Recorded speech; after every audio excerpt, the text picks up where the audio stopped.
எல்லோருக்கும் வணக்கம். இந்த பதிவில் நம்ம என்ன பார்க்க போகிறோம் அப்படின்னா Windows server DNS McSE Windows server பற்றி பார்த்துட்டு வரோம்.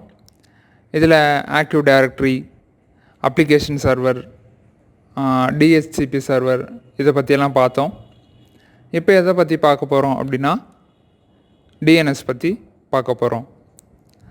ஸோ டிஎன்எஸ் அப்படின்னா என்ன அப்படின்னா இது ஒரு விண்டோஸ் சர்வர்னுடைய ரோல் அப்படின்னு சொல்லலாம், இல்லை விண்டோஸ் சர்வர்னுடைய ஒரு டூல் அப்படின்னு சொல்லலாம். இந்த டிஎன்எஸ் எதுக்கு யூஸ் ஆகுது அப்படின்னா இதை டொமைன் நேம் சிஸ்டம்னு சொல்லுவாங்க, இல்லை டொமைன் நேம் சர்வீஸ்ன்னு சொல்லலாம், அப்படி இல்லைன்னா டொமைன் நேம் சர்வர்னு கூட சொல்லலாம். இது அப்படி என்ன பண்ணுது அப்படின்னா name resolution for TCP/IP network அப்படின்னு சொல்கிறாங்க.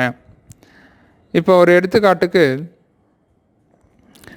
உங்கள் கம்ப்யூட்டர்லேயோ இல்லை லேப்டாப்லேயோ மொபைல் ஃபோன்லேயோ நம்ம ப்ரௌசர் ஓப்பன் பண்ணிட்டு என்ன பண்ணுறோம், google.com அப்படின்னு டைப் பண்ணுறோம், நமக்கு கூகுள் பேஜ் ஓப்பன் ஆகுது.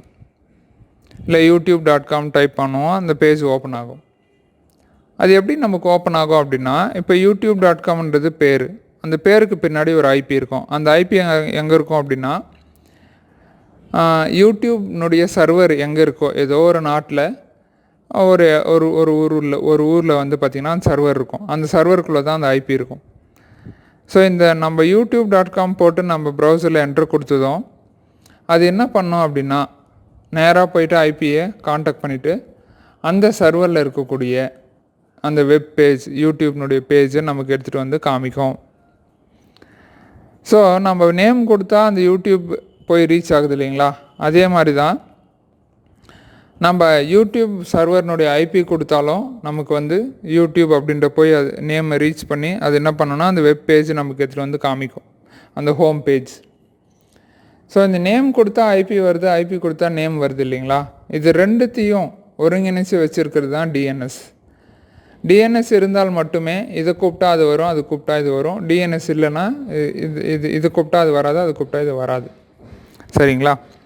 அதாவது இன்னும் ரொம்ப சிம்பிளாக சொல்லணும்னா ஃபோனில் நம்ம ஒருத்தனுடைய ஃபோன் நம்பரையும் டைப் பண்ணி டயல் பண்ணலாம், இல்லை அவங்க பேரையும் டைப் பண்ணி டயல் பண்ணலாம். அந்த பேரும் நம்பரும் எங்கே சேவ் ஆகிருக்குன்னா கான்டாக்ட் லிஸ்ட்டில் சேவ் ஆகிருக்கும்.